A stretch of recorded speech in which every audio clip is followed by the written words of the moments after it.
Shrimati Sasheela teacher, ഈ അരളിപ്പൂവ് വിഷയവുമായി ബന്ധപ്പെട്ട ചർച്ചകൾ പരക്കുന്നത് കൊണ്ടാണ് അതിന്മേലുള്ള സ്പെഷ്യൽ ഡിബേറ്റ് ഞങ്ങളും സംഘടിപ്പിക്കുന്നത്. അതിൽ ചോദ്യം ഉയരുന്നത് പറയാം. അതിൽ ആദ്യം ഒരു കാര്യം പറയാനുള്ളത്, തിരുവിതാംകൂർ ദേവസ്വം ബോർഡിൻ്റെ പ്രതികരണം ഇന്ന് വന്നിരുന്നു.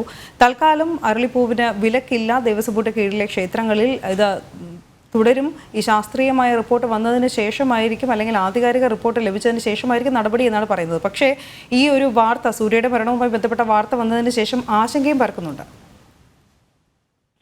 ഇവിടെ തീർച്ചയായും കേൾക്കാവോ അല്ലേ? അതെ, കേൾക്കാം.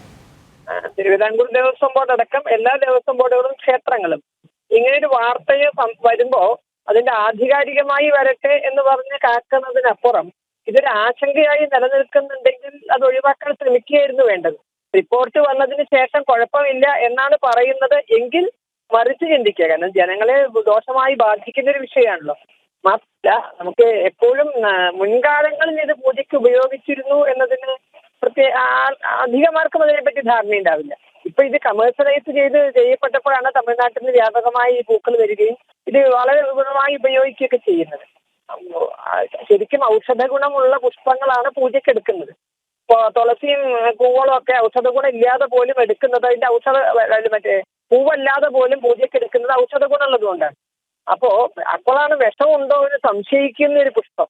തീർച്ചയായും അത് അകറ്റി നിർത്തുക എന്നുള്ളതാണ് ആരോഗ്യകരം. കാരണം സമൂഹത്തിലെ ക്ഷയവും ക്ഷതവും ഇല്ലാതാക്കേണ്ട കേന്ദ്രങ്ങളാണ് ക്ഷേത്രങ്ങൾ. അവ ക്ഷതം ഉണ്ടാക്കാൻ ഒരിക്കലും നിമിത്തമാകരുത് എന്നാണ് പറയാൻ.